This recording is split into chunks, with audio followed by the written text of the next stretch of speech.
And yet another battle is brewing between the city of Del Mar and the SANDAG Board. So the Del Mar City Council is not happy about losing millions of dollars for a beach access project required by the California Coastal Commission. Instead, that money was diverted to other projects in Encinitas and in Carlsbad. KUSI's Dan Plante joins us live from Del Mar.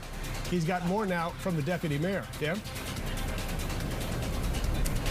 Yes, what an interesting story this is. As you know, this area has basically been primed for cliff collapses and the potential for the train tracks to actually fall into the ocean, as it has in other places, particularly San Clemente, which was closed down for 6 months. And we certainly don't want that to happen. But every single year, the estimate is between 4 and 6 inches of this cliff goes into the ocean. And as you can see, we can't afford many more 6 or 4 inch losses out here. So what they want to do essentially is they want to put a pedestrian path, either a bridge or a tunnel, somewhere along this line. Now, if you pan off to the right, you can see that there's people walking down this path, and you can actually see this wonderful sort of sewer drain system that they put in here, which, by the way, worked during the last rains because we didn't see a lot of problems during that last rain along these cliffs, which is kind of amazing.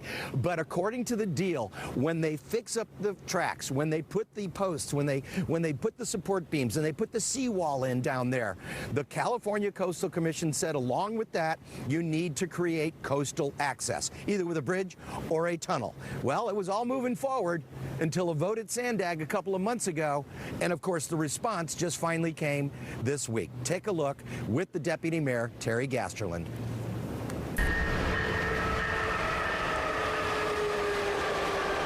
If it's not one thing, it's another surrounding the saga of the Del Mar train tracks. This time, the Del Mar City Council is fighting back over losing millions of dollars for beach access projects from SANDAG, money that was earmarked and access that is required by the Coastal Commission. Del Mar City Council voted unanimously to send a reminder letter to SANDAG, to the board, and to copy it to the Coastal Commission. Because really, what we want is for the seawalls down below to be delayed until the crossing and the access to the beach is funded. Looking at this area, you can see an entire menu of improvements that need to happen to prevent the tracks from falling into the ocean.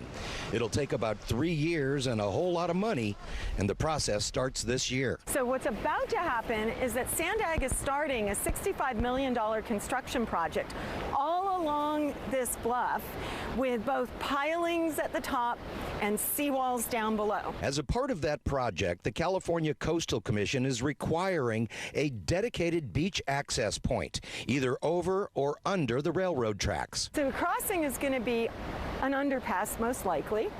And we can put an underpass in here at 7th Street, and then that underpass can go on down to the beach so that people can get from where we're standing right now all the way down to the waves and the sand. But the board at SANDAG decided to change things up. The overall project itself has been approved, but the money for the required beach access has been taken away. Well, one of the board members made a motion to reallocate $14 million of those funds to other projects in other cities. So instead of the beach access in Del Mar, that money will now be used for bike lanes and walking paths for cities to the north.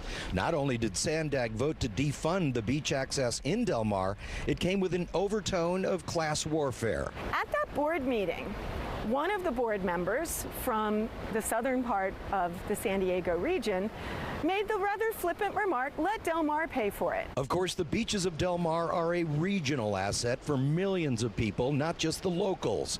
Expect the voices to rise up and the Coastal Commission to chime in. We sent our letter, and that's a first step. And our city staff will be talking to the Coastal Commission staff and to the SANDAG staff. At the board, I'm going to keep reminding my fellow board members that this crossing and this way to get down to the beach must be funded. They must do it. The Coastal Commission requires this. All righty, back out here live. And by the way, that next meeting, they don't have to wait too long for that. That is going to be on Friday. That is the SANDAG meeting, the next one. And apparently that is where the next reminder from the folks of Del Mar will come, not by letter, but in person. And the other thing is that SANDAG actually, you know, they've been doing these workshops up here in Del Mar over at Del Mar City Hall.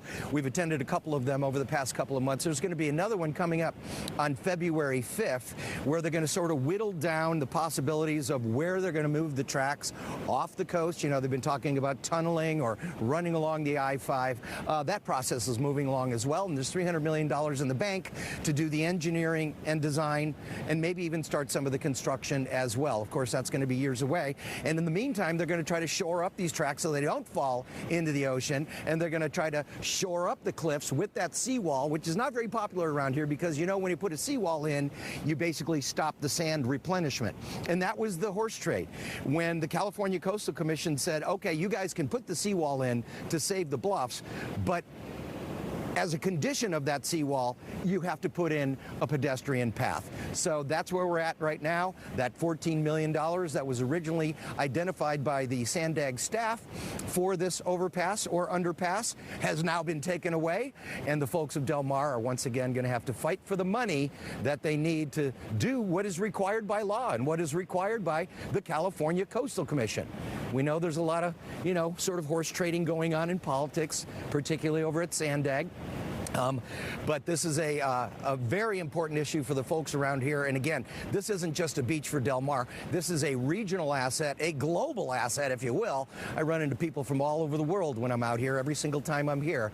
So it's not just the people of Del Mar want access. This is the entire region. So there you go. The latest battle between Del Mar and SANDAG. We should learn more on Friday at the SANDAG meeting. Maybe it will be brought up, maybe it won't, but we will learn a lot more on February 5th when they have another public workshop right here at Del Mar City Hall. We can all learn a little bit more about where this process is. But to say the least, these folks were upset, and they finally sent the letter saying, you need to make this right. So that's what's going on out here in beautiful Del Mar. I will step aside. We'll give you a shot of the sunset as we often do. And there's a couple of surfers out here. It's an absolutely beautiful day to be in Del Mar. You know, Dan, your office looks too good today. Not bad. Not bad. I am a man of the streets. That is for sure. And the ocean. Yeah, Dan Plante for us. Dan, thank you. And the ocean. Thank you, Dan.